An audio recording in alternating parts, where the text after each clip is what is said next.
देश के कई राज्यों में आसमान से आफत बरस रही है। पहाड़ से मैदान तक हो रही भारी बारिश से हाहाकार मचा है। राजस्थान और मध्य प्रदेश के कई जिलों के हालात बिगड़ते चले जा रहे हैं। उत्तर प्रदेश के कई जिलों में भी लगातार बारिश हो रही है, जिसकी वजह से मुश्किलें बढ़ी हैं। कई जिलों में हालात बिगड़ते गए। उत्तर प्रदेश के 5 जिलों की तस्वीर आपके सामने। पहली तस्वीर वाराणसी की। यहाँ गंगा नदी खतरे के निशान को पार कर चुकी है और निचले इलाकों में नदी का पानी घुसने लगा है। दूसरी तस्वीर प्रयागराज की। यहाँ भी गंगा और यमुना नदी का पानी कई इलाकों में घुस गया, जिससे बाढ़ जैसे हालात बन गए। तीसरी तस्वीर औरैया की है। यहाँ बाढ़ का पानी एक मंदिर में घुस गया। चौथी तस्वीर गोंडा की, जहाँ घाघरा नदी में एक स्कूल ने देखते ही देखते जल समाधि ले ली। पांचवी तस्वीर झांसी की। बेतवा नदी पर बने बांध माता टीला से पानी छोड़ा गया, जिससे कई इलाकों में बाढ़ से हालात बिगड़ गए। और सबसे पहले जरा आपको यूपी के प्रयागराज ले चलते हैं। वहां तस्वीरें दिखा दें। गंगा और यमुना नदी में पानी का स्तर लगातार बढ़ रहा है, जिससे नदियों के आसपास के निचले जो इलाके हैं वहां पर लोगों की दिक्कतें परेशानियां बढ़ी हैं। कई गांवों में मकानों में पानी भर गया, तो वहीं सड़कों पर पानी भरने से एक जगह से दूसरी जगह जाने में लोगों को परेशानी का सामना करना पड़ रहा है। प्रशासन की ओर से लोगों के लिए राहत और बचाव का काम किया जा रहा है। सर्वेश दुबे हमारे साथ हमारे सहयोगी प्रयागराज से जुड़ चुके हैं, जो ये बताने के लिए इस वक्त मौजूद हैं कि किस तरीके की स्थिति प्रयागराज में है। सर्वेश,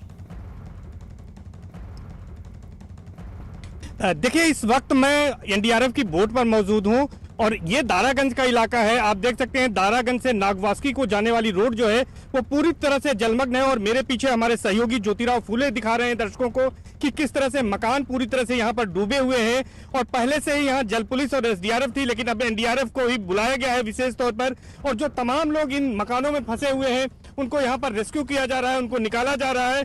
और एनडीआरएफ की टीम लगातार लोगों से अपील कर रही है। माइक लेकर वो अनाउंस भी किया जा रहा है कि किस तरह से जो है यहाँ पर लोग जो है वो घरों से बाहर निकले। अगर किसी को कोई समस्या है तो उन तक जो है मदद भी पहुंचाई जा रही है और लोगों को रेस्क्यू करके सुरक्षित स्थानों पर, जो जिले में 110 बाढ़ राहत शिविर बनाए गए हैं, वहां पर भेजा जा रहा है। तो लगातार अनाउंस भी किया जा रहा है। आप देख सकते हैं कि किस तरह से अनाउंसमेंट भी यहाँ पर टीम कर रही है। और खुद यहाँ पर जो एनडीआरएफ के कमांडर हैं दिनकर त्रिपाठी जी, वो हमारे साथ बोट पर मौजूद हैं। वो तमाम बाढ़ग्रस्त क्षेत्रों का जायजा ले रहे हैं और क्या स्थिति है वो खुद अपने आप देख रहे हैं और तमाम लोगों को रेस्क्यू भी कर चुके हैं। उनसे बातचीत करेंगे। सर, किस तरह से लोगों को राहत पहुंचाई जा रही है?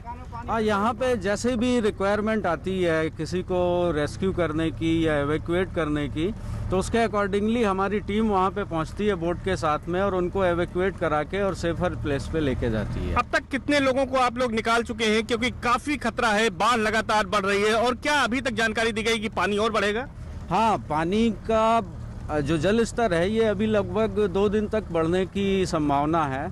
और इस दौरान अभी जितने भी यहाँ पे प्लेसेज हैं, जो सलोरी वगैरह, बड़ा बगाड़ा, छोटा बगाड़ा है, यहाँ पे लोगों को हम कांटेक्ट कर रहे हैं और जिनको भी रिक्वायरमेंट हो रही है वही लोग निकल रहे हैं, क्योंकि बाकी लोग जल स्तर बढ़ने से पहले भी शिफ्ट हो चुके हैं। जी, तमाम जगहों पर लाइट नहीं है, खाने पीने की भी समस्या हो रही है, तो कुछ प्रशासन द्वारा वहाँ पर आप लोगों की मदद से सामग्री भी भिजवाई जा रही है? हाँ बिल्कुल, उन जगहों पे जो शरण स्थल बनाए गए हैं उन जगहों पे इस तरह की सामग्रियां पहुंचाई जा रही हैं जहां पे लोगों को जल, पानी, मतलब बिजली की, इन चीज़ों की समस्याएं ना हो वहां पे। और जो किचन उन्होंने बना रखा है उसके लिए भी जो व्यवस्थाएं की जानी है वो सारी हो रही हैं। अभी तक कितनी आपके पास बोट्स हैं? और ये खास तौर पर स्पेशल बोट्स हैं, हम दिखाना चाहेंगे, जो मोटर से चल रही है।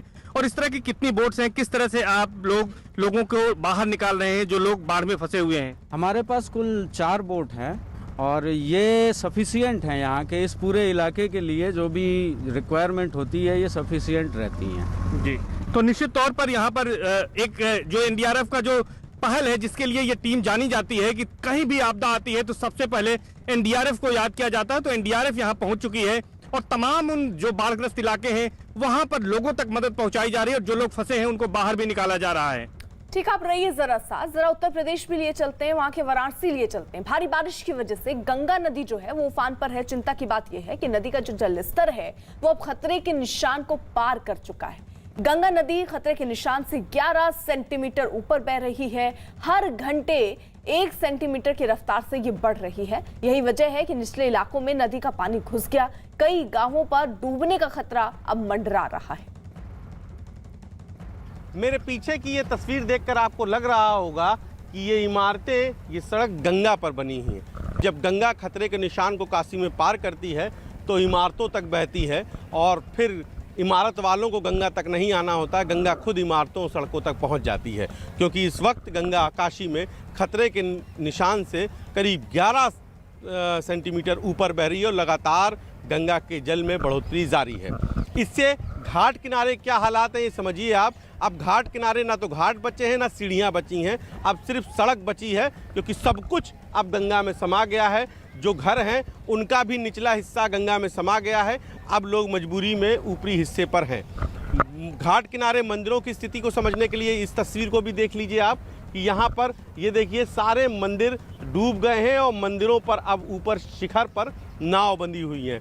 एक तस्वीर से आप और काशी में गंगा के रौद्र रूप का अंदाज़ा लगा सकते हैं कि ये जो तस्वीर अब मैं आपको दिखा रहा हूँ ये दशाश्वमेध घाट के सबसे ऊंचे मंदिर की है जो पूरी तरीके से गंगा में डूब गया है। और यहाँ पर नाव खड़ी हैं, यहाँ पर ऊपर बैठकर लोग आरती देखते थे, यानी कि अब ना ऊपर बैठने की जगह बची है ना नीचे घाट और सीढ़ियाँ बची हैं।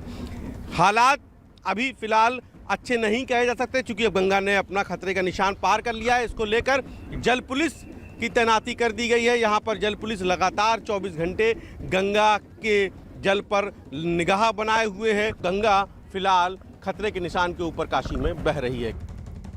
वहीं उत्तर प्रदेश के झांसी में भी लगातार हो रही मूसलाधार बारिश की वजह से वहां बहने वाली नदियां उफान पर हैं। बेतवा नदी का जलस्तर तो खतरे के निशान के पास पहुंच चुका है, जिसे देखते हुए नदी पर बने माता टीला बांध के सभी गेट खोल दिए गए।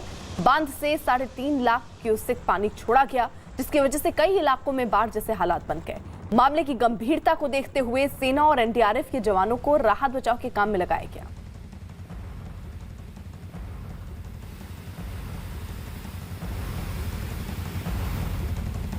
तीन लाख क्यूसेक की पानी पिछले 2 दिन से माता टीला बांध से छोड़ा दिया गया है। तो नदी के तट पर जितने भी गांव हैं उन समस्त गांव वालों को हमारे निगरानी समितियों के माध्यम से और हमारे कंट्रोल रूम के माध्यम से सचेत किया गया है कि नदी के किनारे कृपया ना जाए और नदी के किनारे जो भी गांव हैं वो कंट्रोल रूम से संपर्क में रहें। और इसके संबंध में जो हमारी एनडीआरएफ टीम है, एसडीआरएफ टीम है और साथ में हमारे जो सेना विभाग की जो हेली डिवीज़न है, इन सब लोगों को अलर्ट करके हम अपनी तैयारी पूरी कर चुके हैं। उमाशंकर मिश्रा हमारे साथ, हमारे सहयोगी हमीरपुर से इस वक्त जुड़ चुके हैं। उमाशंकर, आप हमीरपुर में मौजूद हैं, जरा तस्वीरें वहां पर दिखा दीजिए। हालात किस तरीके से हैं और हालात से निपटने के लिए तैयारियां किस स्तर पर हो रही हैं? अर्पिता, मैं बता देना चाहता हूँ हमीरपुर का स्थिति वाकई में बुंदेलखंड का प्रवेश द्वार है। आज तक स्थिति ऐसी बाढ़ की नहीं रही है क्योंकि यमुना और बेतवा दोनों नदी उफान पर हैं और यमुना का जल स्तर 5 मीटर खतरे के निशान से ऊपर पहुंच चुका है 107। वहीं बेतवा का 2.5 मीटर से ऊपर चल रही है। तो यहाँ पर 157 गाँव प्रभावित हुए हैं। जिला प्रशासन ने पहले अलर्ट जारी कर रखा था कि इन गाँव में पानी घुस चुका है पूरी तरीके से। कई गाँव, कई घर दमीदोद हो चुके हैं, बहुत सारी फसलें नष्ट हो चुकी हैं। आप देख सकते हैं कि ये पानी का नज़ारा देखिए, घरों में किस तरीके से घुस चुका है। ये जिला मुख्यालय शहर के अंदर पानी घुस चुका है। शहर के कई तटीय इलाकों में रहने वाले लोग, बासिंदे जो इस समय हाईवे में रहने को मजबूर हैं। जिला प्रशासन ने इसके लिए 36 बाढ़ चौकियां बनाई, 127 नाव बोटों का इंतजाम किया हुआ है। तो यहाँ पर देख सकते हैं कि पानी का जलस्तर लगातार बढ़ने से किस तरीके से घरों के अंदर पानी घुस चुका है। लोग कई घरों में छतों में रहने को मजबूर हैं। इसके अलावा अब रहिए जरा साथ, देखिए उत्तर प्रदेश के जालौन में भी कुछ तस्वीर ऐसी है। सेल्फी लेने के चक्कर में वहां पर 6 लड़के जो हैं वो यमुना नदी की तेज धार में बह गए, जिनमें 2 लड़कों को किसी तरह सुरक्षित बचा लिया गया। बाद में 3 लड़कों के शव नदी से बरामद किए गए। एक लड़के का अभी तक कुछ पता नहीं चल सका है, जिसकी एनडीआरएफ की 2 और जिला प्रशासन की 2 टीमें तलाश कर रही हैं। वहीं यूपी के औरैया में भी भारी बारिश के बाद आई बाढ़ ने लोगों की मुश्किलें बढ़ा दी हैं। कई गांव तो बाढ़ का पानी घुसने से टापू बन गए। यही नहीं, बाढ़ का पानी वहां मौजूद एक मंदिर में भी घुस गया।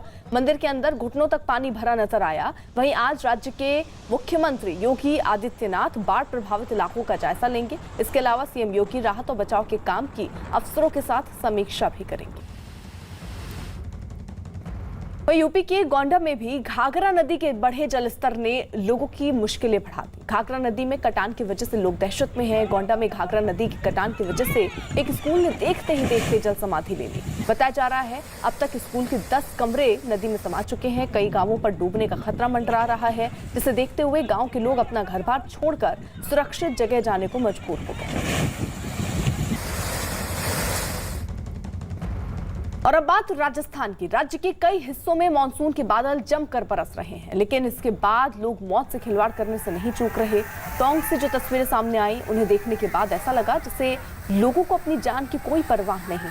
तस्वीरें मोती सागर बांध की हैं। बांध के ऊपर से पानी नीचे गिर रहा है और लोग वहां मस्ती कर रहे हैं। एक नहीं, दो नहीं, बल्कि कई लोग बांध से गिरते पानी में मस्ती करते नजर आए।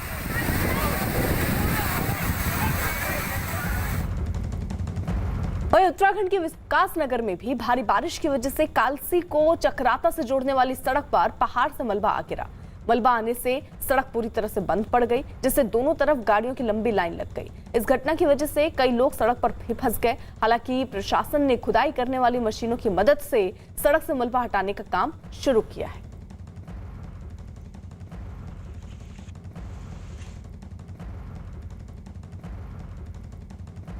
उत्तराखंड के देहरादून जिले के माल देवता इलाके में स्कूल जाने के लिए बच्चों को जान तक अब जोखिम में डालनी हो रही है। वहां से जो तस्वीरें सामने आई, वहां कुछ बच्चे एक नदी को पार करने के लिए ट्रॉली का सहारा लेते नजर आए। रस्सी के सहारे ट्रॉली को नदी के किनारे से दूसरे किनारे तक हाथ से खींचा जाता है।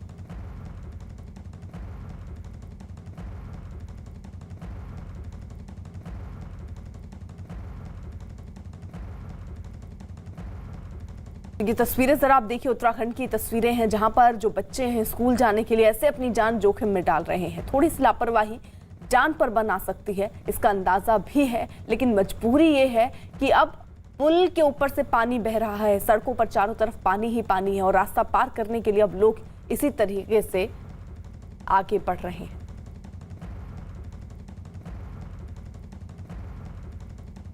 और बड़ी खबर मंदिर पार महाभारत से जुड़ी।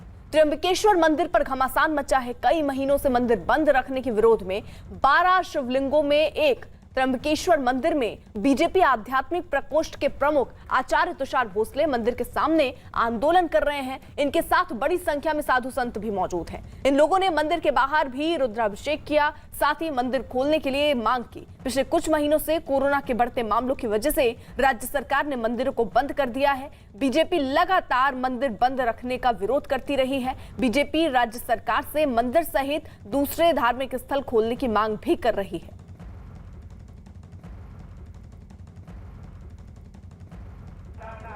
मैं दो तस्वीर आपको दिखाना चाहता हूं। इस समय महाराष्ट्र में मंदिर बंद है और आज से सावन का पहला सोमवार महाराष्ट्र में शुरू हो रहा है। मैं त्र्यंबकेश्वर मंदिर के बाहर खड़ा हूं, यहां तस्वीर आपको दिखाना चाहता हूं। ठीक सामने त्र्यंबकेश्वर मंदिर का मेन मंदिर का गुंबज दिखाई पड़ रहा है और यहां से महज 50 मीटर की दूरी पर जहां पर मंदिर का दरवाजा बंद है उसके ठीक बाहर यहाँ पर साधु संत और बीजेपी के तमाम सारे लोग आंदोलन करते हुए यहाँ पर रुद्राभिषेक करते हुए नजर आ रहे हैं। आप देखिए यहाँ पर आज सावन के पहले सोमवार के दिन बीजेपी के तमाम सारे लोग और साधु संत मंदिर बंद होने के कारण सड़क पर ही रुद्राभिषेक कर रहे हैं और अपना विरोध प्रदर्शन जाहिर कर रहे हैं, क्योंकि जिस तरीके से लगातार डिमांड लोग कर रहे हैं कि मंदिर खुलना चाहिए और खास करके ऐसे समय में जब तमाम सारी चीजें खुल रही हैं तो ऐसे में मंदिर खोलना बहुत जरूरी है। और इसलिए आज आंदोलन करते हुए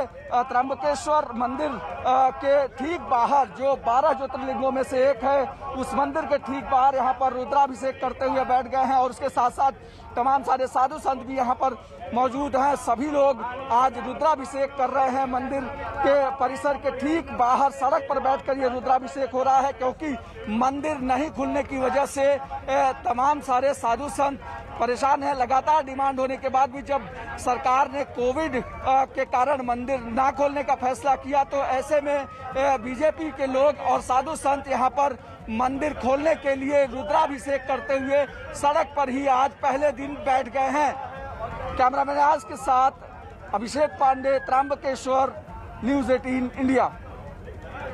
एक तरफ आप देखिए त्रंबकेश्वर मंदिर है जिसका दरवाजा बंद है, दूसरी तरफ आंदोलन शुरू है। लगातार यहाँ पर साधु संत आंदोलन कर रहे हैं। किस तरीके का आंदोलन है और क्या डिमांड है? देखिए 1.5 साल हो गया महाराष्ट्र के सारे मंदिर ठाकरे सरकार ने बंद करके रखे हैं, इसलिए हम त्र्यंबक राज के चरणों में आए हैं। आज सावन का सोमवार है और भगवान से प्रार्थना कर रहे हैं कि महाराष्ट्र के मंदिर जल्द से जल्द खोले जाए। 1.5 सालों से हिंदू धर्म पर जो अन्याय हो रहा है वो अन्याय दूर हो। 1.5 सालों से महाराष्ट्र के सारे तीर्थों में लाखों लोगों के घर में चूल्हा नहीं जल रहा। इनकी घर की चिंता महाराष्ट्र के मुख्यमंत्री को दिख नहीं रही। ये दिखाने के लिए आज चेतावनी देने का आंदोलन है। यदि 8 दिन में मंदिर नहीं खोले गए तो इससे भी बड़ा भव्य स्वरूप पूरे राज्य में दिखेगा। बिल्कुल, यहाँ पर देखिए तस्वीरें, आप बीजेपी के तमाम सारे कार्यकर्ता, उसके साथ साथ साधु संत भी यहाँ पर हैं। जिस तरीके से यहाँ पर देखिए तमाम सारी महिलाएं भी यहाँ पर आई हुई हैं और उसके साथ साथ तमाम सारे लोग मंदिर खोलने के लिए पहुंचे हुए। आप बताइए, मंदिर खोलने को लेकर आज आप लोग आंदोलन करें, कैसा? यदा यदा यदा ही धर्मस्य ग्लानिर्भवति भारत अभ्युत्थानम्। ये जो महाराष्ट्र शासन में पूरे मंदिर बंद है, वो मंदिर खुलने के वास्ते त्र्यंबकेश्वर वासियों और सब तमाम हिंदू लोगों ने ये मंदिर खुलने की प्रतीक्षा कर रहे। आज सावन सोमवार है तो आज पूरे महाराष्ट्र के मंदिर खुलना चाहिए, यही हमारी राय है। आज सावन का पहला सोमवार है, कैसे मंदिर खोलने को लेकर आप लोग आंदोलन कर रहे हैं? ये जो है ये पूरे हिंदुस्तान का जो है तीसरा श्रावण सोमवार है और महाराष्ट्र में अमावास्यंत का माना जाता है, तो आज पहला श्रावण सोमवार है और समस्त भाविक पूरे विश्व से त्र्यंबकेश्वर में आ रहे हैं। लेकिन संचार बंदी लगा के रखिए, कोई कायदे का उल्लंघन नहीं कर रहा है, लेकिन लोगों के भावनाओं की कदर होनी चाहिए और कम से कम भगवान का दर्शन जिन्होंने 2 डोज लिए हैं उनको तो छोड़ो, ऐसा करना चाहिए, ऐसी हमारी मांग है महाराष्ट्र सरकार से। अभिषेक हमारे साथ जुड़ चुके हैं, त्र्यंबकेश्वर मंदिर में ही इस वक्त वो मौजूद है, उसके बाहर। अभिषेक, जरा अभी की स्थिति बताइए, किस तरीके के हालात वहां बने हुए हैं? क्या प्रशासन का कोई अधिकारी वहां पर पहुंचा है? क्योंकि भारी तादाद में लोग वहां पर मौजूद हैं अपनी मांगों को लेकर। बिल्कुल, प्रशासन ने जो लोग यहाँ पर आंदोलन कर रहे थे उनको हिरासत में ले लिया है, लेकिन ये लोग जो प्रशासन के लिए एक नई तरीके की मुसीबत है, क्योंकि जो लोग भगवान में आस्था रखते हैं, आज पहला सोमवार है और ऐसे में महाराष्ट्र में पहले सोमवार के दिन हजारों की संख्या में मंदिर परिसर के बाहर आकर के लोग सिर्फ मंदिर के गुंबद का दर्शन करके जा रहे हैं, क्योंकि मंदिर नहीं खुले होने की वजह से ये दिक्कतें आ रही है। अमूमन यही हाल सुबह से ही तांता लगा हुआ है और अंदर का जो परिसर है वहां पर आपको दिखाना चाहूंगा, कैमरामैन से दिखाया कि वहां पर पुलिस फोर्सेस बढ़ा दी गई है, क्योंकि वहां पर कोई भी अंदर जाकर के आंदोलन ना करने पाए। लगातार सुरक्षा के लिहाज से उस जगहों पर मंदिर का परिसर का जो चारों तरफ का हिस्सा है उन सारी जगहों पर इस तरीके से फोर्सेस बढ़ा दी गई है। लेकिन जो लोग डिमांड कर रहे हैं कि आज पहला सोमवार है और ऐसे में आज से मंदिर की शुरुआत होनी चाहिए। फिलहाल सरकार ने कहा है कोविड का समय चल रहा है और कुछ दिन इंतजार करना चाहिए। यहाँ पर देखिए ये ताला है, ताले के पास भी लोग इस तरीके से बेलपत्र वो लगा कर गए हैं, यानी आस्था किस तरीके से लोगों की है। यहाँ पर पूर्व ट्रस्टी है हमारे साथ ललिता शिंदे। ललिता जी, सरकार कह रही है कि कोविड का समय चल रहा है, थोड़ा इंतजार करना चाहिए, फिर आप लोग ऐसा क्यों कह रहे हैं कि मंदिर खोले? नहीं, कोविड का तो काल चल रहा है, लेकिन अभी पूरा भारत का जो आप देखेंगे कि पूरे भारतवर्ष में मंदिर खुले हैं, तो महाराष्ट्र गवर्नमेंट क्यों ऐसा अलग सा कानून बना रही है? तो ये सब गलत हो रहा है और हमारे भारत आस्था पे टिका है। ये देखो श्रद्धालु कैसे भगवान को दर्शन के लिए तरस रहे हैं, तो कुछ ना कुछ बदलाव होना चाहिए। मैं महाराष्ट्र गवर्नमेंट से विनती करती हूँ कि जल्दी से जल्दी मंदिर खुलने चाहिए, नियम करके कुछ गाइडलाइन देके। बिल्कुल कुछ गाइडलाइन के साथ मंदिर खुलने चाहिए। दूसरी तरफ का परिसर में अगर आपको दिखाऊं तो ये पूरा मेन मंदिर की तरफ जाने वाला रास्ता है, लेकिन सारे के सारे अभिषेक, मैं आपको रोक रही हूँ, सीधे लिए चलते हैं लोकसभा और राज्यसभा, जहां पर कार्रवाई इस वक्त शुरू हो गई। के सभी शहीदों की पुण्य स्मृति में थोड़ी देर मौन खड़ी रहेगी।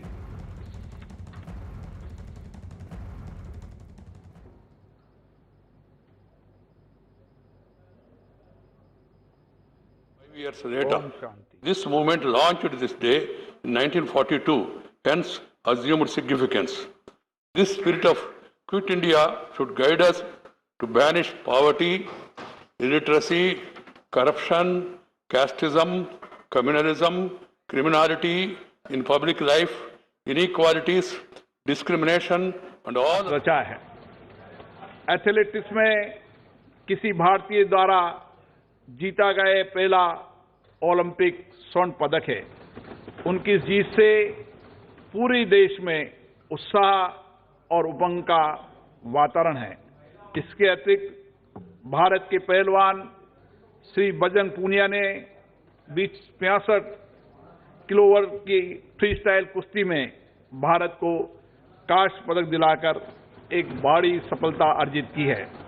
मैं अपनी ओर से तथा सदन की ओर से श्री नीरज चोपड़ा तथा श्री बजरंग पूनिया को ओलंपिक खेलों में उनकी उपलब्धियों के लिए हार्दिक बधाई देता हूं। माननीय सदस्यगण, 32वें ओलंपिक खेल कल 8 अगस्त को टोक्यो में संपन्न हुए। भारत को टोक्यो ओलंपिक में 1 स्वर्ण, 2 रजत, 4 कांस्य पदक सहित कुल 7 पदक प्राप्त हुए हैं। आज तक के ओलंपिक इतिहास में भारत का सर्वश्रेष्ठ प्रदर्शन रहा है। इस अभूतपूर्व सफलता के लिए मैं सदन की ओर से भारतीय दल के सभी खिलाड़ियों को बहुत बहुत बधाई देता हूं। भारतीय दल ने टोक्यो ओलंपिक में जिस अदम्य साहस, अद्भुत लगन, उत्साह और अतुलनीय संकल्प शक्ति का परिचय दिया, वह हमारे लिए गर्व का विषय है। मुझे आशा ही नहीं, पूर्ण विश्वास है, टोक्यो ओलंपिक में भारतीय दल की ऐतिहासिक उपलब्धियों से भारत के युवाओं में एक नया उत्साह, एक नई ऊर्जा का संचार होगा तथा भारत भविष्य में खेलों की दुनिया में एक महाशक्ति उभर कर निखरेगा।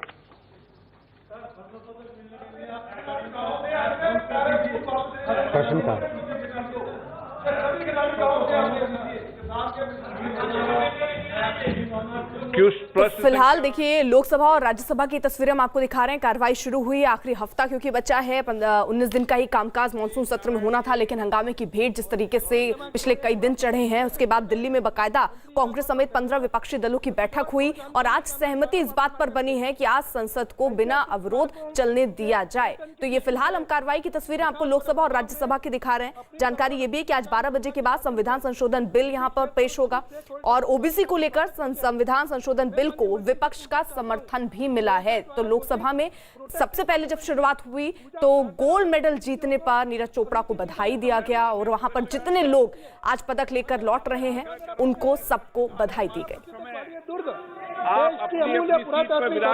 शुमार होता है इस दुर्ग का गौरवशाली के माध्यम से इसमें विश्व के जनता के महत्वपूर्ण सवालों को संभावनाएं हैं और सरकार की जवाबदेही करें। माननीय मंत्री जी शामिल करने हेतु क्या कार्रवाई कर रही है माननीय मंत्री से मैं जानना चाह रहा हूँ। मान्यवर सरकार द्वारा बहुत सारी योजनाएं घोषित की गई हैं और मध्य प्रदेश के लिए भी जो योजनाएं घोषित की गई हैं उसका भी विवरण इसमें लगाया गया है। सारी योजनाओं की सूची इसमें लगाई गई है। अगर अध्यक्ष कहें तो मैं हर एक को पढ़ के आपको बता देता हूं। वैसे तो हम यहाँ पर चर्चा कराना चाहता हूं, केंद्र सरकार आप चर्चा नहीं करना चाहते, जनता के महत्वपूर्ण सवालों को उठाना नहीं चाहते, ये गलत बात है। सदन की कार्रवाई आज 11:30 बजे तक के लिए स्थगित की जाती है। तो लोकसभा फिलहाल स्थगित की गई है क्योंकि आज भी तेवर विपक्ष के कुछ वैसे ही दिखे। हालांकि खबरें तो ऐसी थीं कि विपक्ष अब इस पर सहमति बना सकता है, ये भी खबरें थीं कि आज संसद चलने दिया जा सकता है, लेकिन जैसे ही देखिए इसकी शुरुआत हुई लोकसभा में कार्रवाई जैसे ही शुरू हुई तुरंत उसको स्थगित भी करना पड़ा क्योंकि कई विपक्षी नेता आपको तस्वीरों में भी दिख रहे थे वेल में पहुंच गए, नारेबाजी करने लगे, जिसके बाद फिलहाल लोकसभा को स्थगित किया गया है। लेकिन राज्यसभा में अभी देखिए कार्रवाई चल रही है।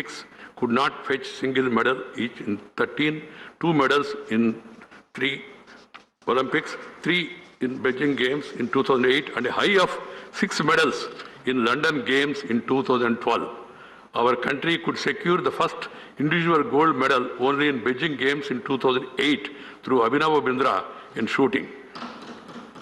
The first female medal winner in Olympics could race on the horizon only in Sydney Games in 2000 through Karanam Malleswari in weightlifting. Awakening in sports in our country by restoring the depleted confidence and self-esteem.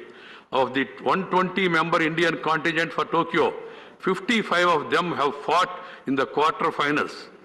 Out of 120 of Indian contingent in Tokyo, 55 of them have fought in the quarter-finals and above, marking the highest ever penetration into medal rounds of competition. For the first time, 5 of our athletes fought for the gold and over 40 made it to the semi-finals. This is quite significant as it indicates the scope for substantially improving medal harvest in the near future as our sports persons set their eyes on the Paris Olympics in 2024 with newfound confidence. Our tricolor, the symbol of national pride, was hoisted in the Olympics arena after 13 long years in Tokyo. As the 140 crore nation, circling and heading for more such movements for long, stood up elevated and with misty eyes as our national anthem was played out. We hope to have more such glorious moments in the years to come and sports persons to make it a habit of winning from now on. The young and confident Neeraj Chopra, the last contestant of the games of our country. He is the youngest 23-year-old for our contingent on the 7th of August did our nation proud with his golden javelin throw.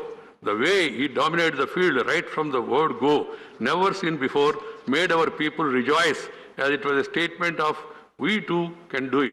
तो लोकसभा और राज्यसभा दोनों जगहों पर जो खिलाड़ी आज लौट रहे हैं उनको शुभकामनाएं दी गई, उनको बहुत बहुत बधाई दी गई पदक के लिए। तो टोक्यो ओलंपिक्स में मेडल जीतकर देश का नाम रोशन करने वाले सभी खिलाड़ियों को आज दिल्ली में सम्मानित किया जाएगा। इन खिलाड़ियों को दिल्ली के होटल अशोका में शाम 6:30 बजे सम्मानित किया जाएगा। टोक्यो से आज नीरज चोपड़ा और दूसरे खिलाड़ी लौट रहे हैं। नीरज चोपड़ा एयरपोर्ट पर प्रेस कॉन्फ्रेंस भी करेंगे। इसके बाद सभी खिलाड़ी होटल्स पहुंचेंगे और सम्मान समारोह में भाग लेंगे। इससे पहले सम्मान समारोह दिल्ली में ही मेजर ध्यानचंद स्टेडियम में होने वाला था, लेकिन खराब मौसम की वजह से सम्मान समारोह की जगह बदलकर होटल अशोका कर दिया गया। सूत्रों के मुताबिक प्रधानमंत्री नरेंद्र मोदी भी वीडियो कॉन्फ्रेंसिंग के जरिए खिलाड़ियों से रूबरू हो सकते हैं। कार्यक्रम में केंद्रीय खेल मंत्री अनुराग ठाकुर समेत पूर्व ओलंपिक खिलाड़ी और भारत सरकार के अधिकारी मौजूद रहेंगे।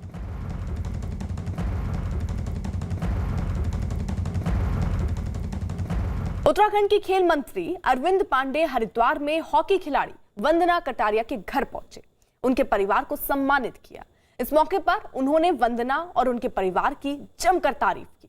उन्होंने कहा कि भारतीय महिला हॉकी टीम की खिलाड़ी वंदना कटारिया ने टोक्यो ओलंपिक्स में शानदार प्रदर्शन कर दुनिया में भारत और राज्य का मान बढ़ाया है।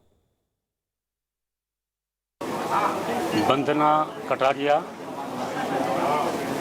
जो इस देश की वो खिलाड़ी है कि जिसने अपने देश हिंदुस्तान के साथ साथ उत्तराखंड का नाम रोशन किया है। मैं इस बेटी को उत्तराखंड प्रदेश सरकार की तरफ से, देवभूमि उत्तराखंड की प्रत्येक व्यक्ति की तरफ से मैं उस बेटी के उज्जवल भविष्य की कामना करता हूँ। लोकसभा की कार्यवाही के दौरान टोक्यो ओलंपिक्स में शानदार प्रदर्शन करने वाले खिलाड़ियों को बधाई दी गई।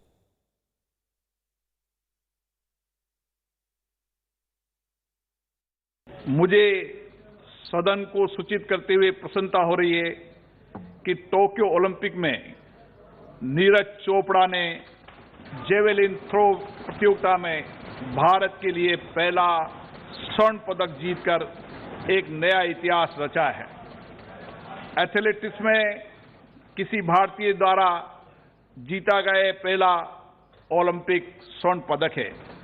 उनकी जीत से पूरे देश में उत्साह और उमंग का वातावरण है।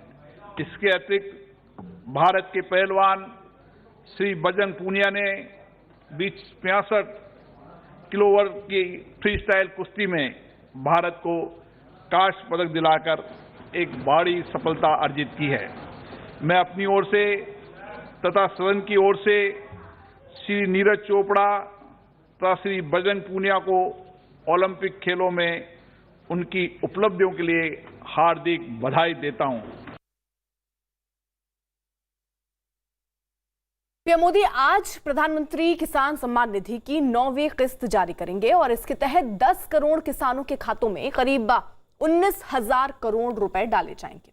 न्यूज 18 के अमिताभ सिन्हा की खबर है कि एक और जहां विपक्ष किसानों के नाम पर राजनीति कर रहा है, वहीं पीएम मोदी बिना किसी के दबाव में आए लगातार किसानों की मदद करने में जुटे हैं और इसी कड़ी में आज किसानों के खातों में ये पैसे ट्रांसफर किए जाएंगे। पाम ऑयल की खेती करने वाले किसानों की कमाई बढ़ाने के लिए एक राष्ट्रीय अभियान का भी साथ ही साथ आज ऐलान करेंगे। अमिताभ सिन्हा हमारे साथ हमारे सहयोगी इस वक्त जुड़ चुके हैं। यानी अमिताभ, आज प्रधानमंत्री नरेंद्र मोदी 9वीं किस्त जारी करेंगे। बिल्कुल ये बड़ी विडंबना है कि एक तरफ जहां किसान आंदोलन चल रहा है और कई राजनीतिक दल किसानों को लगातार समर्थन कर रहे हैं और उनको किसान बिल वापस लेने की मांग कर रहे हैं, वही प्रधानमंत्री उसी राजनीति के बीच आज किसानों को 19,500 करोड़ रुपए किसानों के खाते में सीधा ट्रांसफर करेंगे। किसान सम्मान निधि के तहत अब तक फरवरी 2020 से शुरू हुई योजना में कम से कम 1.5 लाख करोड़ रुपए सरकार का खर्चा है अभी तक और एक बहुत बड़ी योजना और साथ ही साथ एक बड़ी नेशनल इनिशिएटिव अनाउंस करने वाले हैं प्रधानमंत्री। आज ये जानने वाली बात है, ये national initiative of palm oil, ताकि किसानों की इनकम का इजाफा हो। ये बड़ा नेशनल इनिशिएटिव है पाम ऑयल को लेकर, जो कि आज प्रधानमंत्री ऐलान करने वाले हैं जब किसानों को संबोधित करेंगे।